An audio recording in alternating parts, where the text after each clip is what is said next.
In this episode, we shake things up a bit.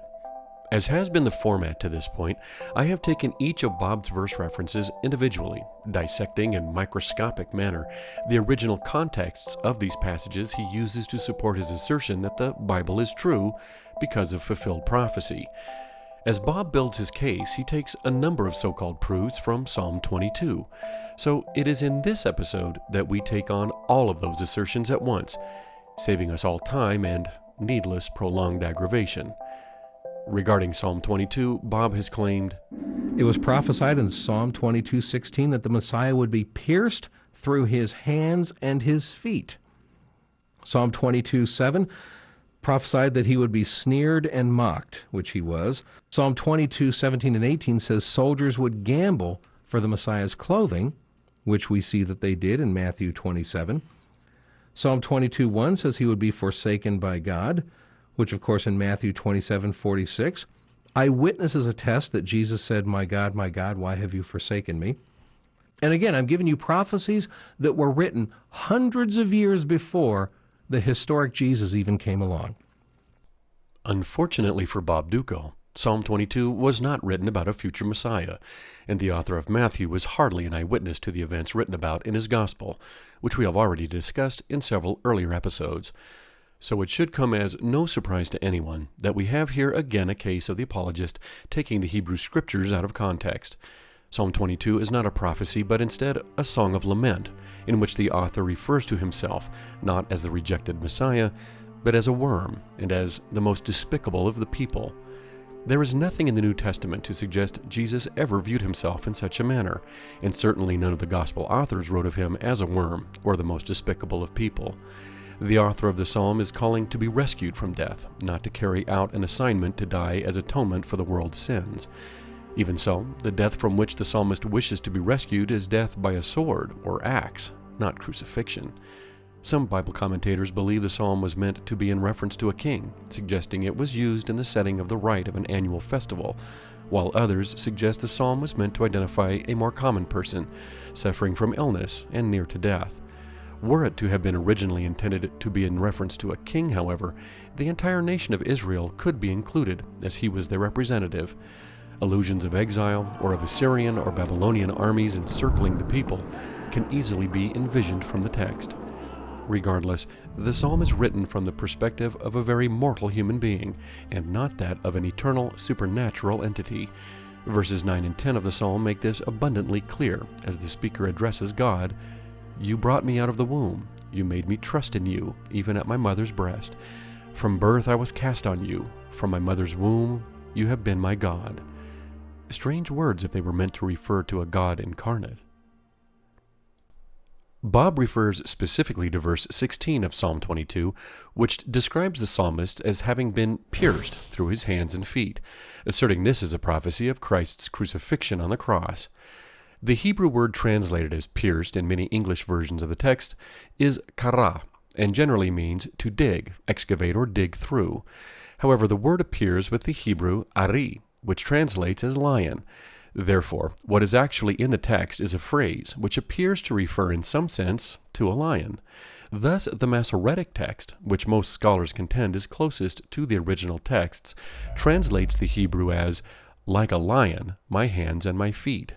This is also how you will read the verse in the Jewish JPS version of the psalm. The text seems, however, to be missing a verb. What exactly was the lion doing to the author's hands and feet? Rashi, the most famous of the Jewish rabbi commentaries on the Hebrew Bible, renders the text, "Like lions, they maul my hands and my feet," and points to a similar phrase in Isaiah 38:13, also employing the Hebrew phrase, "like a lion." There is also the matter of parallels in the psalm with dogs and bulls, mentioned as metaphors for the psalmist's enemies who encircle and harass him. The inclusion of a lion or lions here completes that parallelism. The Hebrew ari appears 2 other times in Psalm 22, in verses 13 and 21. There is considerable debate about the proper translation of verse 16 and how it may have arrived to us in the various forms it did, in the Masoretic, the Septuagint, and the Dead Sea Scroll versions. Scholarly debate aside, if pierced was truly the intended meaning of what happened to the author's hands and feet in the psalm, as may have been experienced through crucifixion, He would have had a variety of other less ambiguous Hebrew terms from which to choose. For example, the author may have used machetz, meaning to smite through, shatter, wound severely, as in Numbers 24:8. Or nakav, which means to pierce, perforate, bore, as in 2 Kings 18:21. The Hebrew daker, meaning to pierce, thrust through, pierce through, may have been an even better choice, as in Judges 9:54. And even ratzah, meaning to bore, pierce, as in Exodus 21:6, would have worked much better. However, regardless of word choice, as already noted, the psalm itself has nothing whatsoever to do with a prophecy concerning a future Messiah, and is not referenced in any way as fulfilled prophecy in the New Testament stories of Jesus' crucifixion. But Bob also claimed that Psalm 22 prophesied that the Messiah Jesus would be sneered and mocked, as suggested by verse 7. It's already been established that the psalm has nothing to do with the future Messiah, but was written merely as a lament about someone in a time of trouble, whether that person was a king, a commoner, or the people of Israel itself. As part of that genre of laments, details like people mocking and sneering at the afflicted are to be expected. The verse itself reads, "All who see me mock me. They hurl insults, shaking their heads." This same phrase is found elsewhere in the Bible, and so probably was a common saying. See, for example, 2 Kings 19:21. It's not at all clear how this can be a prophecy specifically concerning Jesus. As for Dutko's assertion that the psalm also predicts Roman soldiers would gamble for Christ's clothing at the foot of the cross, as detailed in Matthew's Gospel, it should quickly be noted that this so-called prophecy, the verses of Psalm 22 to which Dutko refers, are not nearly as precisely worded as Dutko's own explanation of them. Those who gamble for the unfortunate's clothing in the psalm are merely the same people who have gathered around him to mock him. There is no indication that they are soldiers or that the person is suspended above, observing this from a cross. In fact, it seems from the context of the psalm that the author is merely on the ground as these events occur around him. As for the prediction that Jesus would claim to have been forsaken by God, the verse from Psalm 22 does not say the Messiah will say, my God, why hast thou forsaken me?" But instead, this is merely the opening verse of the lament, and could apply to anyone feeling despair. If Jesus were as steeped in the Hebrew Scriptures as is claimed, why wouldn't this psalm come to mind as he was being executed, especially if he had come to realize that his belief in the imminent kingdom of God had failed to materialize? He had seen a miserable failure of his preaching, and was now dying on a Roman cross. That would be enough to send anyone into the throes of despair.